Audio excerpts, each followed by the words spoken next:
Hi, welcome everyone to August 22nd committee meeting for Community Relations, Student Life, Safety, and Wellness. Is there any public comment on the agenda? None at this time. Nobody online? I will pass it on to my fabulous people. Thank you. Okay. You're the fabulous one. Good, Karen. fabulous, yes. Good evening, everybody. There are several items on tonight's agenda, and the first one that we will be discussing is a review of our health and safety plan. So I'm going to turn this over to our illustrious leader. Thank you, Mrs. Burke. The health and safety plan is actually not required to be approved, but our practice it has to be reviewed every 6 months. So we could submit it and just say it underwent administrative or board review. But our practice during the pandemic has been to publicly review and discuss what our health and safety plan is. So we will be talking about it tonight as it's in draft form, and then officially, hopefully the board will approve it on Thursday night, and then we'll submit our revisions to the state. That said, we did send a letter to our community last week, which the board saw, discussing our approach to COVID-19. And we have met with the Office of Public Health, followed the CDC updates on a regular basis this summer, had 3 or 4 meetings in Montgomery County with other district superintendents and the health agencies. And for the 22-23 school year, the general consensus for the approach of COVID, while we know it has not vanished, and we know we'll have cases in the wintertime, is to follow, to create as normal an atmosphere as possible to pre-pandemic for in-person learning, and that they are treating COVID-19 similarly to the flu. There are a few exceptions, and I'll talk about those. The draft version of the health and safety plan is in board docs. It's in public content, so it can be accessible for anybody listening to this tomorrow or the next day. It'll remain in our public content on the website. The recommendations are to have in-person learning, and that is our focus. Additionally, the district will be partnering again with Eric's Pharmacy, and on September 23rd, for those families who are interested, they will be able to get vaccinated for those who are eligible. Vaccine is widely available now for our families who choose to pursue it, and we understand that that's their individual decision. We also are relying, and we've been saying this for years, as many communities, we're relying on personal responsibility and making good choices. And if families have children or individuals or faculty members who are symptomatic or test positive, they need to stay home from school, just like we would for the flu or other illnesses. We're pulling back from contact tracing. I can't express how much our nurses and principals did the past 2.5 years.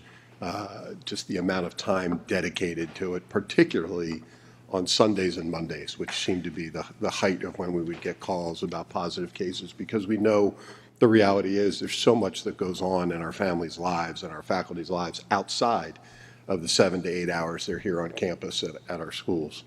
But OPH is not requiring contact tracing, and our nurses and our principals have plenty to do, even without COVID, focusing on education, focusing on the daily quality teaching that takes place, and also the medical needs of our students unrelated to COVID for the 5,300 students that we're welcoming back this year. Notifications will be reduced. We're not required to do any notifications, and if you look at the language that MCOPH is using now, you'll see words like considerations and recommendations rather than seeing the word requirement, and that is through most of the CDC material as well. We're not going to stop notifications altogether. If we see a trend, and that was in the letter to the community, for example, if we have 3 cases in a first grade classroom, within a week, we're going to notify families that we have 3 cases so they can monitor their children. If we see 3 or 4 cases on a bus within the 5-day period within a week, we're going to notify those families, much like we did. But if you remember, in the height of the pandemic, we were notifying every time we had a case. We were also contact tracing and sending additional students home, and we're really pulling back from that.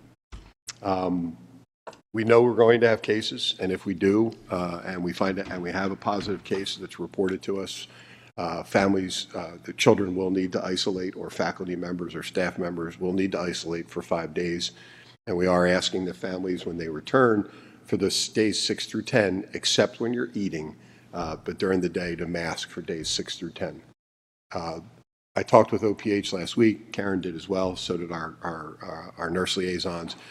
There could be some recommendations coming out about testing on days 6 through 10 so that you don't have to wear a mask, but nothing's been officially disseminated yet. So to err on the side of caution, we know there are people who are opposed to masking, but this is a limited time. And we do realize there are practicalities during the day. We don't want to isolate kids when they have to eat. They want to be near their friends. But we're going to ask on those days 6 through 10, except when eating, to mask. And a lot of times that includes weekends, so it's not necessarily 10 school days or 5 additional school days. Probably one of the biggest changes that we're recommending to the health and safety plan and to our practice has been our goal is to not have the cameras on this year. That's a goal. It's not a certainty. It's a goal to start the year. In-person learning with as many children in the class is the most effective. And while our staff did a wonderful job balancing the two platforms, the reality is they've become very well equipped with Google Classroom and with Canvas at the secondary level, that if we have a child who's out Wednesday, Thursday, Friday, and then can return on Monday, we can provide that information through those two learning management systems. I'm not going to close the door completely. The principals and I all met and we talked about this for hours. In the wintertime, if we have a particular class or grade level or course at the high school where we have so many cases that we need to turn the cameras on, we will consider it. We will revisit it. But the goal is not to provide a two-platform approach this year. Testing will be available on a limited basis. COVID tests are no longer provided by the Office of Public Health, but the Montgomery County Intermediate Unit is still receiving tests, and they're free to districts. So we get a few hundred per week. So we've been collecting them actually every other week. Joe or one of his folks in the FMT are going over to pick them up. So when our nurses meet with a student who may be symptomatic and have multiple symptoms and they think it warrants a test, we'll be able to do that probably through the first several months of school. I think our nurses do a very good job taking a look at whether they think it's allergies or symptoms that might not be. They're similar to COVID, but they really don't see the telltale signs. So they're very judicious in how they do that. It will only be done with parent permission. We're not going to be, and that's how we did it all last year, but we're not doing the testing after school that we did for our staff before. Many insurance companies in the area are now offering free tests, a certain number per month for families, but we'll do it as long as we can, and hopefully to rule things out and keep children in school. But that's going to be as long as tests are available. If you remember last spring, the board approved a provision that we wouldn't require masking as long as we stayed under 3% of cases during any 2-week window. And so we're recommending removing that 3% rule because we've decided that masks we're recommending that masks be optional this year, unless you test positive on days 6 through 10. That's the only case. Ultimately, we need to trust our faculty and our nurses and our staff and our families to have that personal responsibility. And if you are symptomatic, whether it's with COVID or with the flu, gone are the days where you try to get perfect attendance. That's not what we should be doing. We should be making sure kids are safe and healthy and in school. And and if it means missing a day or two here, we know that's tough. But it's better for your child to be home recovering and healthy when he or she returns, and it is better for our faculty as well. So we're really looking forward to as close to normal a year as possible, with the understanding that there will be spikes in cases. That's just the reality of the COVID world in which we live. Mrs. Burke, anything you want to add that I may have missed? No, I think you covered it very well. I think what we are hearing is that the Office of Public Health and the CDC are moving more towards looking at COVID as a flu and responding to it as such. So the hope is that we get back to pre-COVID conditions.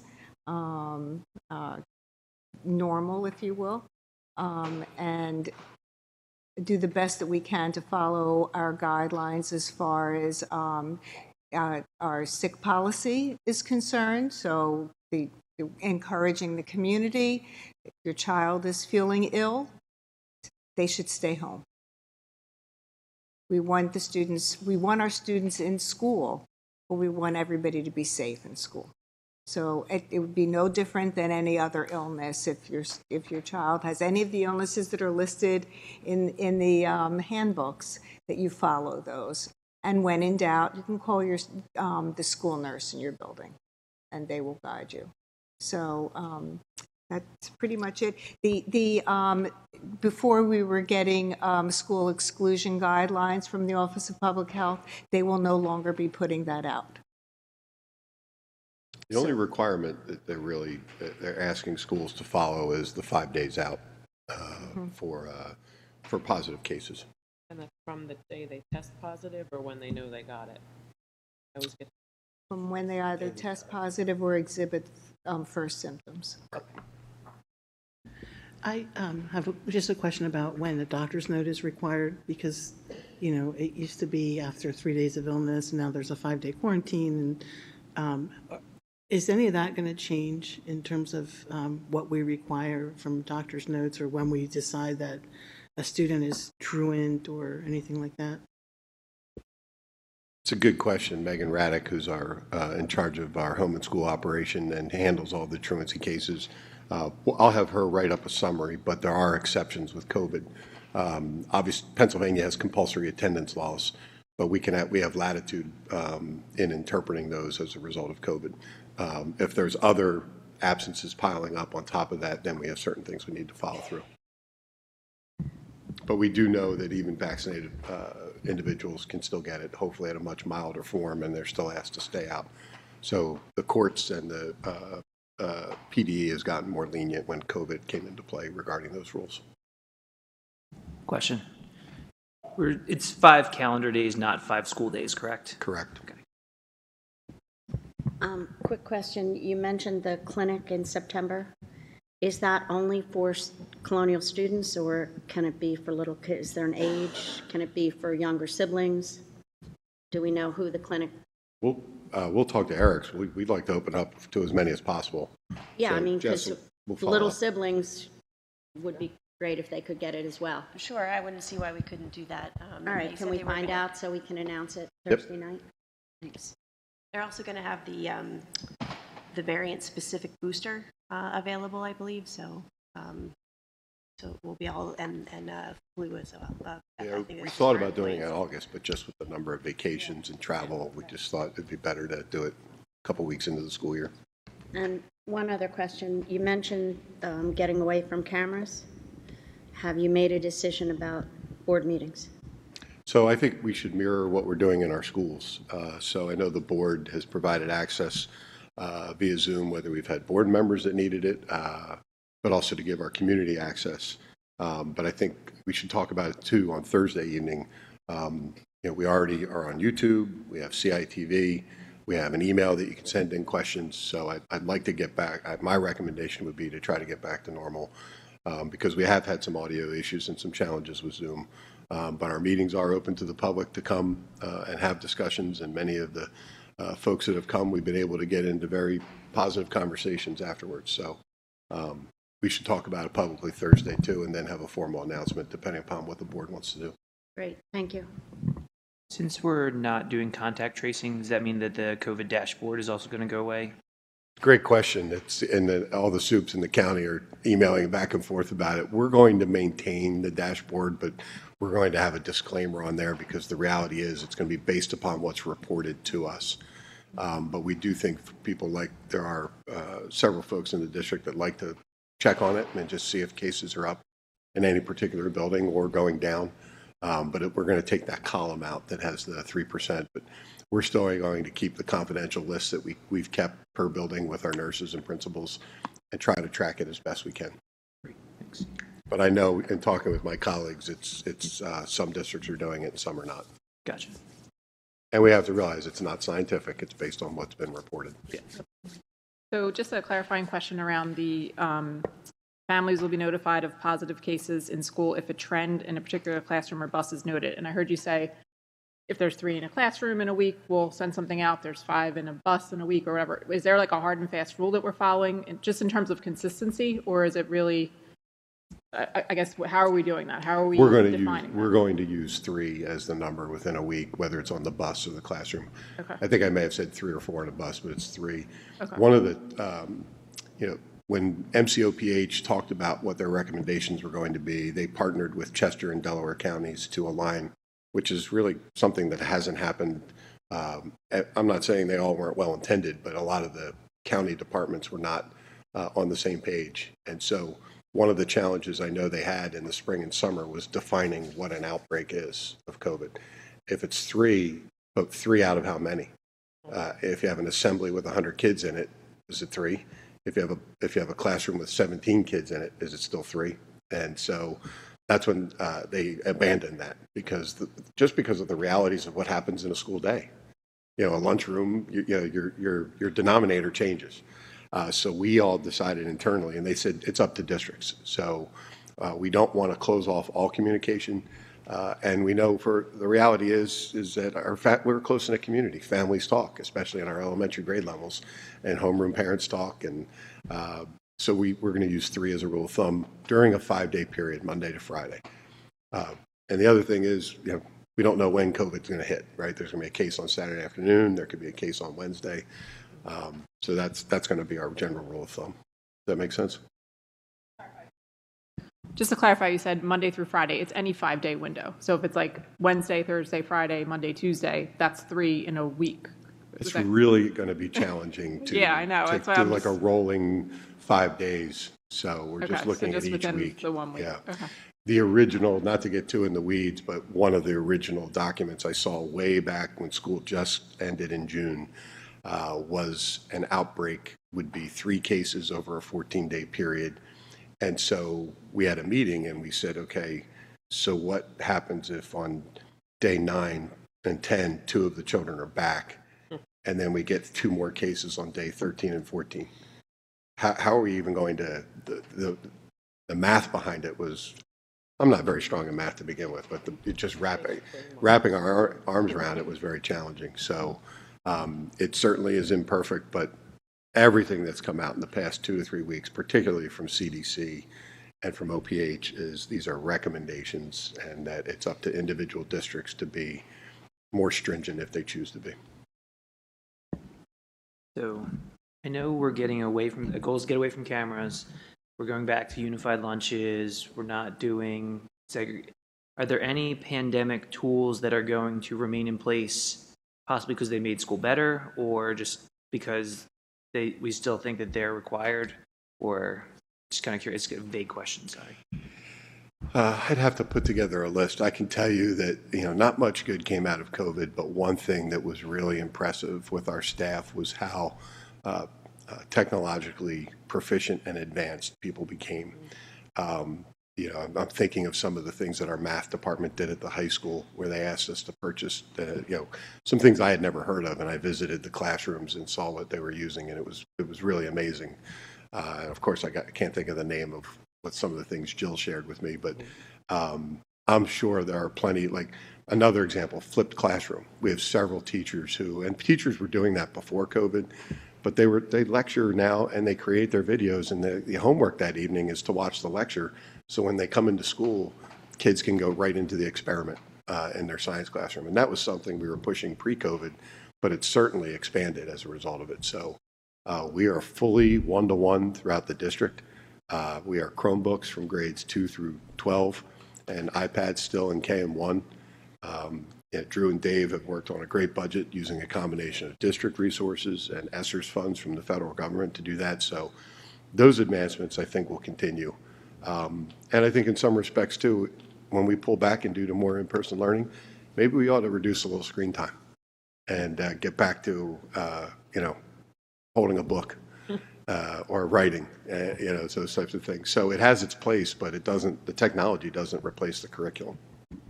To follow up on what Rick said, from a facility standpoint, I'm assuming we're keeping the high-grade filters and a lot of the things that you put into place, Mr. Lally?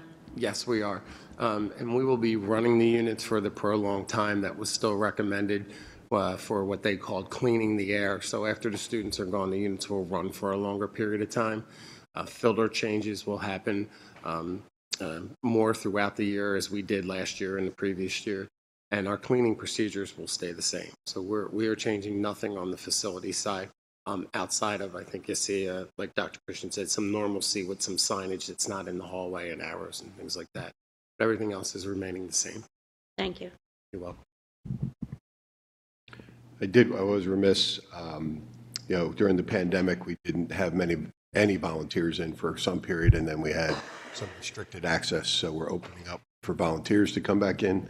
We have parents who do a great job, particularly at our elementary level, helping out with class gatherings, events, special events, those types of things. So we'd still like to, personally, I'd like to host as many of those outside as we can, just because I do think it's safer, and we're going to ask our volunteers, if you're symptomatic, don't come in. And I know that's tough because some of the events we have, particularly these parades at the end of October every year, are very popular, but we do as many of those outside as we can, and then we have the indoor festivities afterwards. But we want to welcome our volunteers. We have volunteers that help kids with reading and with math.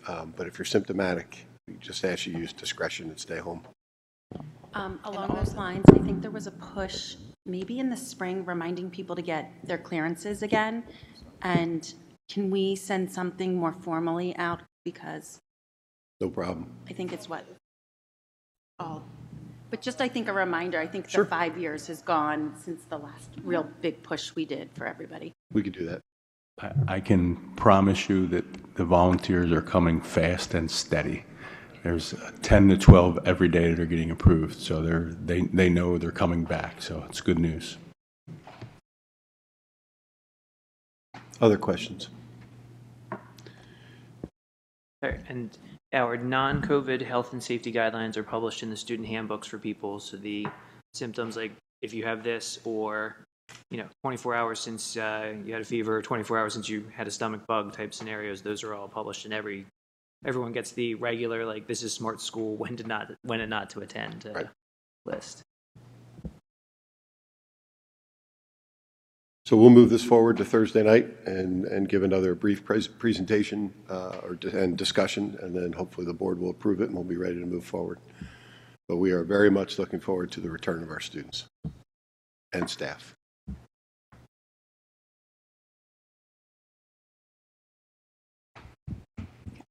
Right.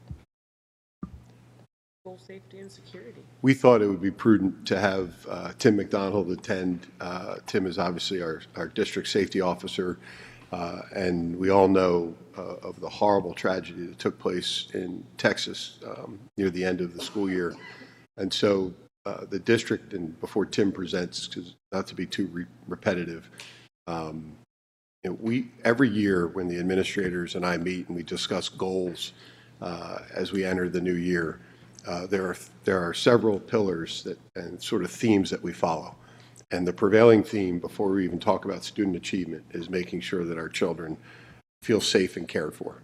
And so there may be specific goals that an elementary school may have. Maybe it's something related to anti-bullying or something related to morning meetings and allowing kids to express themselves and conflict resolution. Obviously, at the secondary level, maybe the topics are a little more weighty. But ultimately, we also have to have that proactive piece where we make sure kids feel safe. And unless they feel safe physically, it's very difficult for them to learn. And so we're fortunate to have Tim. We're fortunate to have a very strong security staff.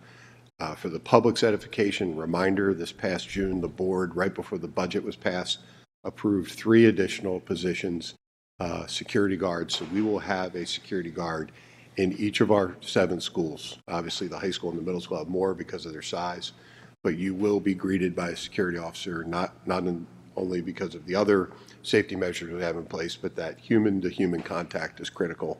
And then they won't just be at the front door greeting folks. They'll be also walking around the building constantly, making sure doors are secure, training staff on appropriate procedures that they need to follow so we can focus on education.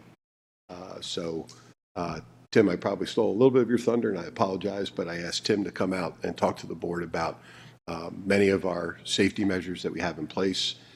And then before I turn it over to Tim, I have to disclaim he can't share everything publicly. There are elements of all security plans that need to remain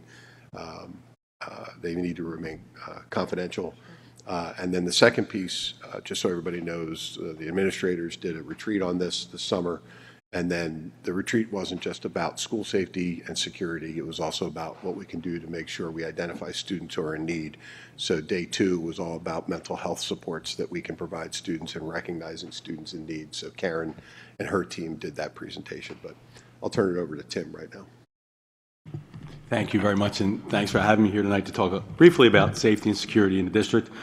Thank you, Dr. Christian. You left a few things on my list that I can still check off as we go along. So, as Dr. Christian mentioned, I won't go into great detail on some items for obvious reasons, but certainly, if there's any particular questions that you may have, we can certainly discuss offline after this meeting or at another time. So some of the things I just wanted to mention, and I have it broken down into categories. So the first category I looked at was district-wide things that we do to help keep the district safe and secure. And it starts with our emergency response plan, which was constructed several years ago in conjunction with our local law enforcement partners and the Montgomery County Public Safety Office. So we don't just sit and write our own plan. We follow what they call a national incident management system, and we build our plan off of that. And then we tailor the plan around our buildings and our personnel and our staff and how we do things in the district. And that's a plan that's updated annually. So every November we gather information from the schools, we update the plan, and that plan is filed with the Emergency Management Department here in Montgomery County. And that way it's accessible to them and also to PEMA should there be a need for PEMA to access our plans as well.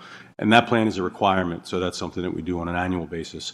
Build off of that plan, we have what we commonly refer to as our flip charts. And our flip charts just consist of some basic information that in the immediate instance of an emergency, a staff member can refer to a flip chart that tells them what they need to do right at that particular moment in time. So it's meant to be brief. It's meant to just give them a snippet of information while they're gathering other information from either PA announcements or walkie-talkie activity. So that's located in every classroom and in every office in the district. We actually just finished updating them this summer, and we're still putting them out so that they'll be there for the start of the school year. One other thing that we've had in the past is there's an emergency guide for parents that's been mailed out probably about every 3 years or so. It goes out to every parent in the district, and that contains some brief information about a lot of what I'm talking about here. It describes in very brief detail what a lockdown is, what a lockout is, evacuations, and things of that nature. And the contents of that pamphlet are also contained on our webpage for parents to see as well. Another item that we have, which is common, which I know everyone here at the table knows, is we have key fob access. Key fob access is our electronic access to get it in and out of buildings or deeper into buildings or into certain portions of buildings.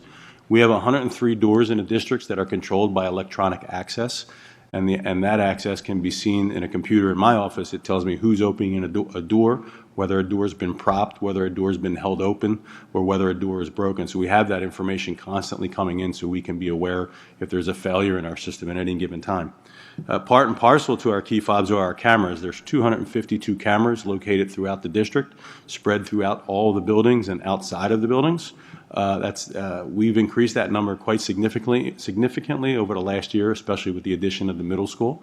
The middle school actually went from 42 cameras in the old building to approximately 121 in the new building to cover both the hallways, the stairwells, and the outside of the building as well. So we're very happy that we were able to do that.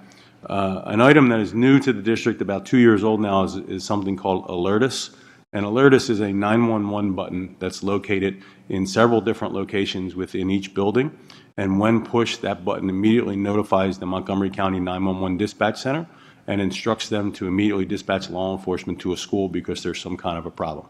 It doesn't provide any detailed information. It's designed that when the button's pushed, if in a 911 center, what happens in a 911 center, if you call 911, a call taker takes your call, they gather information and they transfer that information to a dispatcher. With the Alertus button, when the Alertus button is pushed, it skips the call taker step and goes directly to the dispatcher. And it pops up on their screen with the name and the address and the location. So there's no details, but that instructs the dispatcher to immediately dispatch law enforcement to the location, and then it's followed up with a phone call back to the school to ask what the problem or what the issue may be. So Alertus is new. It came to be about 2 years ago. It replaced something previously called CLASS. CLASS was something that was put in place by Montgomery County District Attorney's Office several years ago. That technology became antiquated, so it was replaced with Alertus approximately 18 months ago. So another item that we have in place is Raptor. Raptor replaced LobbyGuard, which is our visitor management system. So Raptor is in place at every school, and visitors into our school are required to go through the Raptor system where they supply their name and their date of birth, and it simply checks that against the Megan's Law lists. And then once cleared through there, then the visitors are let into the building. So we have Raptor in each building as well. We have, and it may seem insignificant, but we have sequential door numbering on the inside and the outside of our buildings. That's something we've been improving over the last couple of years because we were a little deficient in that. So you may see on this building when you leave, there's a 9-inch number above each door on the outside, on the upper right, and on the lower right on the inside of the doors. And the reason for the size of the number is so that fire departments, law enforcement, and ambulances can quickly identify which door they need to respond to. So if we're requesting services from any of the emergency personnel, we can tell them, please come to door 9. And they can simply go around the building and they'll see door 9 quite plainly. On the inside of the doors, it's in the lower right at the exterior, at the exit doors, and that's simply designed that way so that if there's a fire in your building, we're always taught to stay low in a fire, and that's why we keep the numbers down low, so that if you're down low and there's a fire, you'll still see the number down at the lower edge of the door. And they're all located in the lower right, so you would always know where to look. So that's something we've been working on. We have two-way radios located in each facility. We actually just upgraded the two-way radio system in the middle school to a digital system to improve our ability to speak within and around the building. So we have those located in all the buildings, and we'll continue to upgrade the system as we move forward. We also obviously have 24-hour alarm monitoring service. It's done through Militia Hill is our vendor, and there's a monitoring company as well, so that they know when an alarm goes off, they're notified immediately. They call 911 and they call us to let us know as well. So those are some big things that we have district-wide that are in place pretty much in every building. Another part of our safety and security plan is relationships, and we talk about relationships because relationships are huge for us, both with our law enforcement partners, with the Department of Public Safety, with our fire departments and our ambulance folk. So we work with those relationships on an annual basis and meet with them regularly to review schools, to review layouts of schools, to review our policies and protocols to make sure it's something that is in keeping with their responses so that we're not stepping over top each other. We actually meet with the chiefs of police in the county in our 3 municipalities semi-annually, and we're actually scheduled to meet with them tomorrow at 10:30 tomorrow morning for our before school meeting. So that's something that we do on a regular basis just to keep our relationships in good standing. There's also a work group that runs through the Montgomery County Intermediate Unit that consists of myself and partners like me from all the other school districts. So all the school districts get together and we share information and we collaborate. What works for them doesn't work for us. What works for us, we'll share with them. So it's a big open share, if you will, so that we're all kind of sharing in the same pool and moving in the same direction. One of the other things that we deal with frequently, resources. So we use a lot of resources externally that help us to get through our daily activities. One is our safety assessments. We're required to complete safety assessments every 2 years, and we just had them completed in June. They're completed by an outside approved agency approved by the state government, and they'll come in and they look at over 500 different line-by-line items, from things as simple as a tear in your carpets to blocking an exit sign on a door. They look at every last little tiny thing, and then they provide us like a 22-page report on each school that gives us our failures and our successes, and it gives us a chance to look at all of those things and see where are we in good position across the school district and what do we need to look at across the school district and improve upon in all our schools. So we just had them done in June. Another resource we regularly use is Safe to Say. Safe to Say came to be in 2018, and that's the anonymous tip line that's available to students, staff, and the community, that if there's something they feel that needs to be reported to a school that could be dangerous to a school or a student, it's an anonymous tip line. We receive that information at all hours of the day and night, depending on the type of tip, and then we can act upon that and mitigate whatever the issue may be. Obviously, we also in the district do emergency drills. We do a total of 16 emergency drills per year. We do 10 fire drills, 1 each month. They're required. And then we also conduct a lockdown drill in the fall, a lockdown drill in the spring. and we do evacuation drills, reverse evacuation drills, and we do weather drills as well. And we do all those. Some are required, some are not, but we do them just so that our students and staff are familiar that in the case of an emergency, everyone has at least a basic understanding of the direction they need to go to in order to be safe. So, and those are done in conjunction with our law enforcement and fire department personnel as well, because they're the experts in that field, so we like to have them present when we're doing those drills so they can point out anything that we might be doing wrong. We do tabletop exercises, as Dr. Christian mentioned, at our admin retreat last week. We actually conducted 4 tabletop exercises in a day. We started with some rather easier tabletop exercises and graduated to more difficult ones as the day went on. And I'm happy to say that our facilitator, who was the Safe Schools Coordinator from the Montgomery County Department of Public Safety, was very impressed with our policies and procedures and how we conduct ourselves and all the things that we have in place, in the sense that 7 different tables of one representing each school, everybody was on the same page. And everybody was moving in the right direction and making the same recommendations and taking the same steps during our drills. So that was very good to see that the things that we've been working hard to teach and to give to the staff are being accepted and being practiced. As far as training, our security guards and hall monitors go through regular training on an annual basis. We look for any kind of update training that will help them in doing their job better. Last year they completed 10 hours of training each, which doesn't necessarily seem like a lot over the course of the school year, but it actually was pretty significant, some of the training that we saw in terms of de-escalation and school violence and things along those lines. Any new security guards, as Dr. Christian mentioned, we hired 3 this year. They are required to complete the 40-hour school resource officer training program. I have 2 of them in that training program this week alone, and it's an online 8-hour-a-day computer class, which is a little rough. I went through it myself. They do them in person, but not always nearby, so we end up forcing them through the online version. So it gets a little rough, but fortunately they give you a significant amount of breaks. So between breaks and Mountain Dew, you're able to get through it, I promise. One of the last things that we use in the district is something called RUVNA. RUVNA is an accountability program during emergency drills, whether they're fire drills or lockdown drills, where we can very quickly count our staff through cell phones and or computers. So the staff at the high school, in the event of emergency, they tap RUVNA on their phone and it gives them the list of students in their class. They click on their name and it counts for them so that we know everybody's accounted for, so that we then can tell law enforcement and or the fire department that we've accounted for everyone and there's no one left in the building. So it's some strong technology that is really designed for the high school, and we've had it there for a couple years, and honestly it's been working really well. So in regards to staff, I'll just mention that district-wide we have 18 security guards spread out through the district. That includes our full-time security guards and our substitute security guards. And we also have 6 hall monitors spread out through the district, and they're specifically located in the high school and the middle school.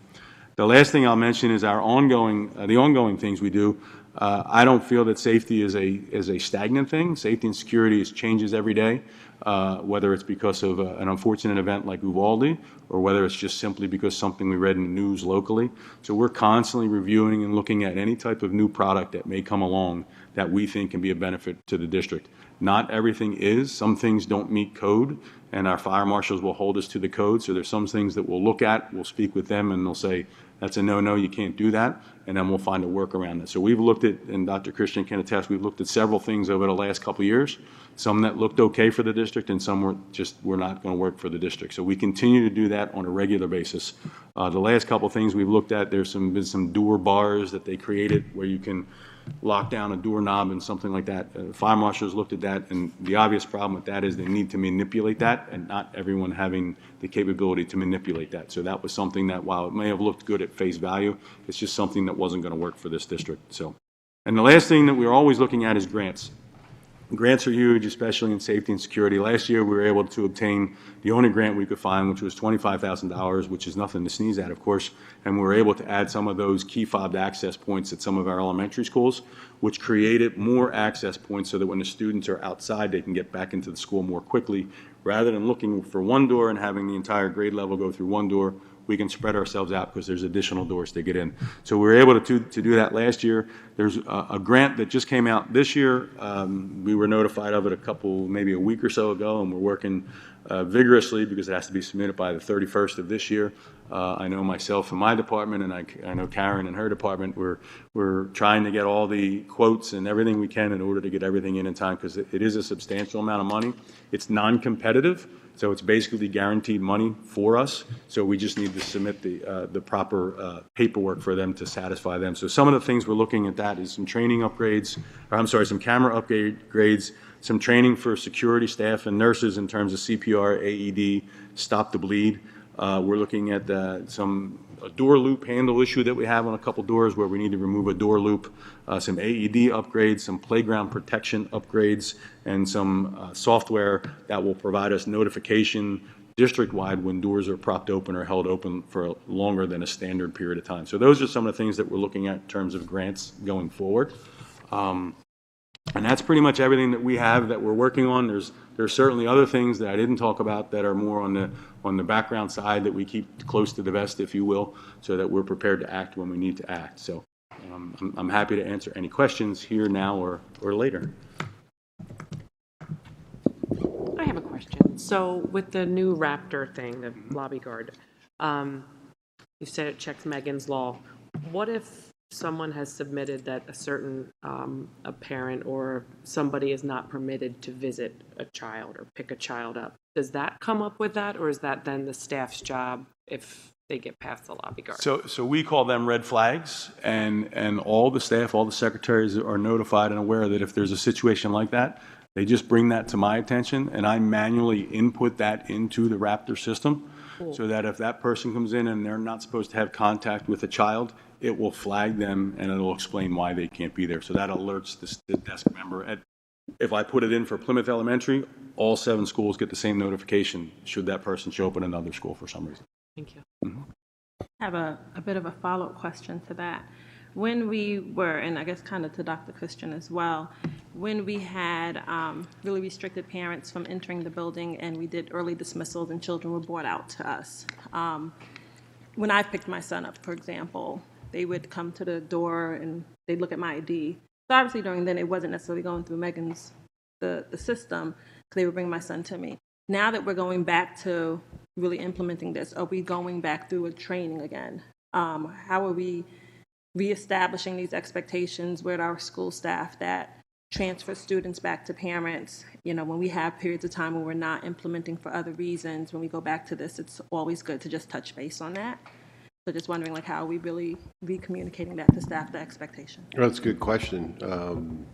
We certainly can go back with staff coming in next week and continue the training for the folks that are point of contacts.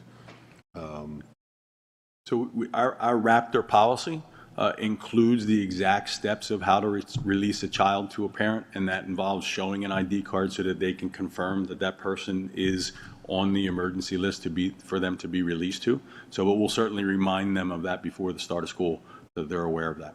Thank you. And as a follow-up, the emergency overview that you said is mailed out to parents every few years. Is it possible for us to update, like, communications to parents? I don't know if we necessarily need to mail it out now, but in school opening, can we just make sure that parents know where they can access that information? Because I can't remember the last time I've received it, so I'm sure it's been a couple of years. Mm-hmm. And so just making sure parents know where it's available on the website, that they can touch base, that leaders are sharing that during open houses or updating it and highlighting it in staff family handbooks so parents know where they can access that information. Certainly.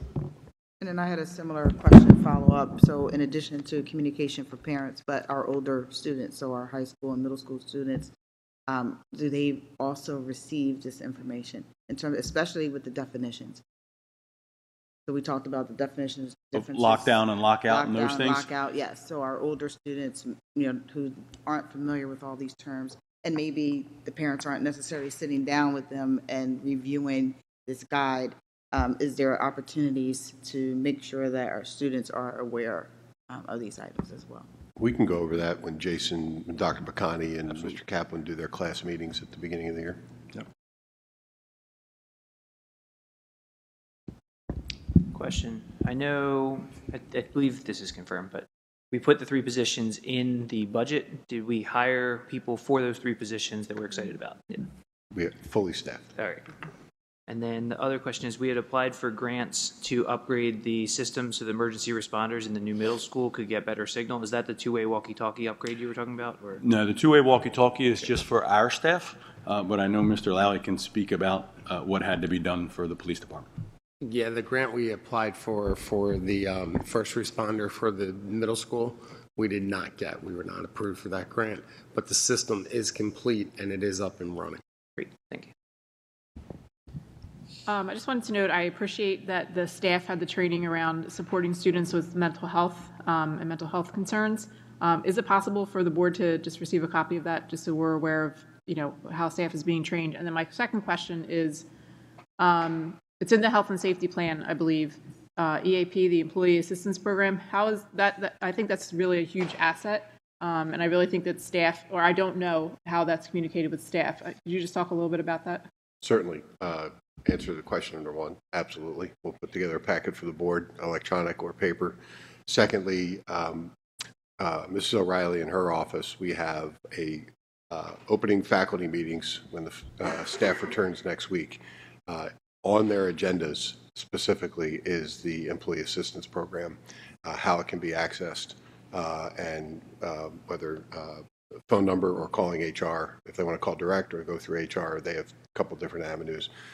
Also throughout the year, if we have a case where a staff member comes to a principal or confides in another staff member, that is part of the script that the principals follow, where they offer EAP to any of our staff members should they need it. Yep. I have another question regarding our school resource officers, which, if I'm recalling what you just said, that they will now be placed in all of our elementary school buildings, correct? When we are placing this additional staff member in the building, how are we presenting them to students in terms of discipline, or in terms of just being security and securing the building and the perimeter of the building? How are we ensuring that students know what their expectations are, how they're interacting with students, what de-escalation techniques are they trained in, or are they trained to send those situations to one of the administrators, just making sure, particularly with our younger students who may have some difficulty de-escalating when they are upset, that they know that this is a resource, or that this is not the resource. They go to the administrator, and the school resource officers are there to secure the building and the perimeter of the building. Excellent question. When we introduced our security guards a couple years ago, when we added 2 who rotated among the elementary schools, first of all, it needs to be developmentally appropriate. So they're introduced as someone who helps keep our building safe. And their primary goal is to keep the students and staff safe in the building.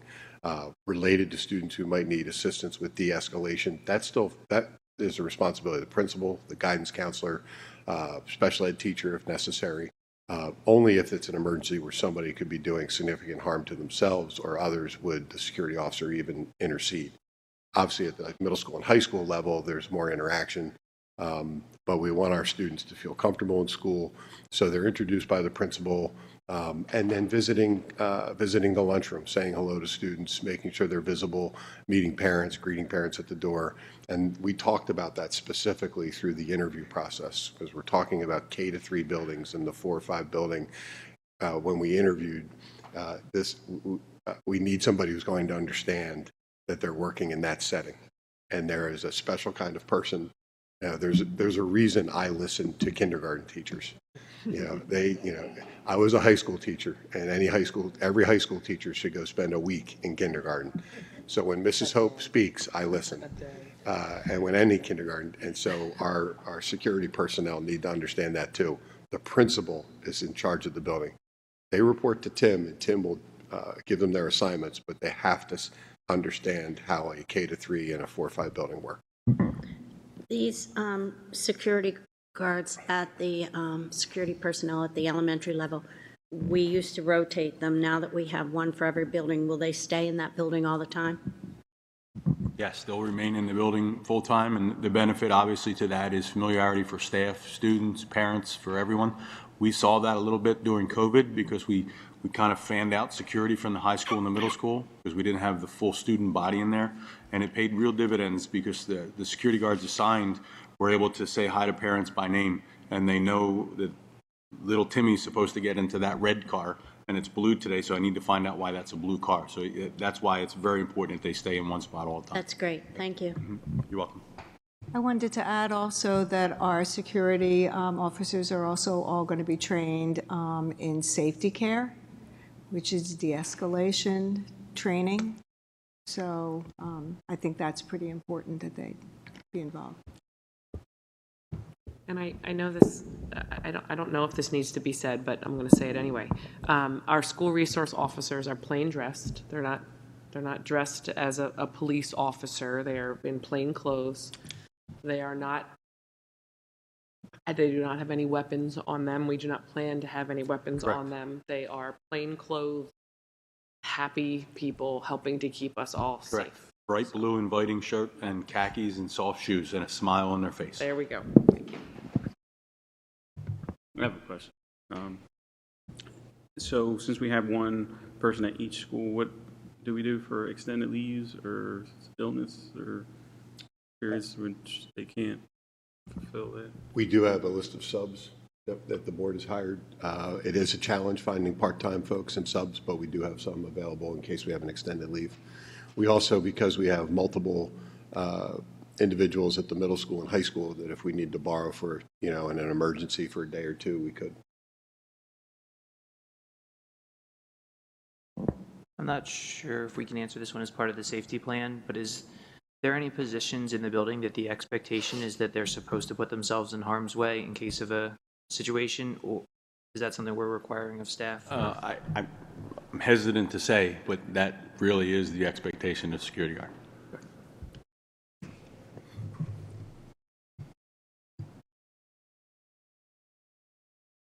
I've been here 5 years, and I've gotten to know all of our security guards very well. And to a person, they are committed to the district. And I've been really impressed with, one, their ability to see the gray sometimes. Every issue is not always clear.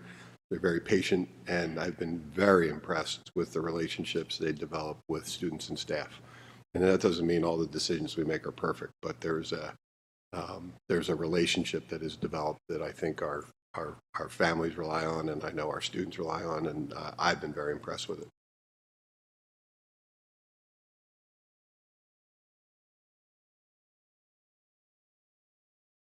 Any other questions from the board? We'll put together that information from the mental health presentation and get it out to the board this Friday. Great.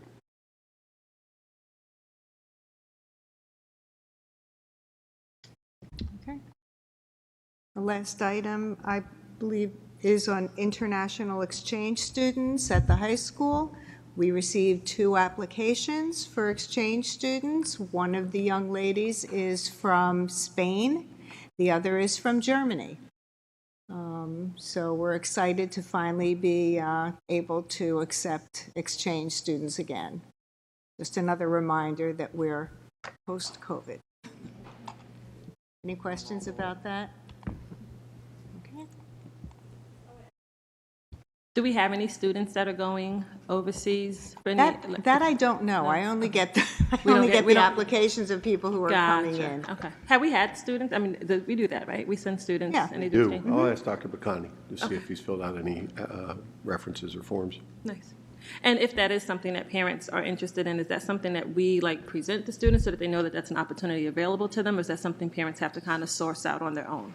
That's a great question. I'll have to find that out. Okay. I think it's done through an outside agency. We don't do that ourselves. Right? Get in line, but you're ready to sign up now, right? We're just happy.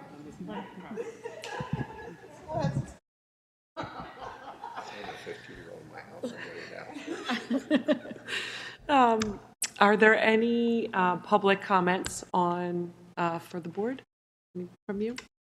You good? Okay. Anybody online or anything? Nope. Okay. Not at this time. Any board comments, questions? I think we're good to go. Thank you very much, everybody.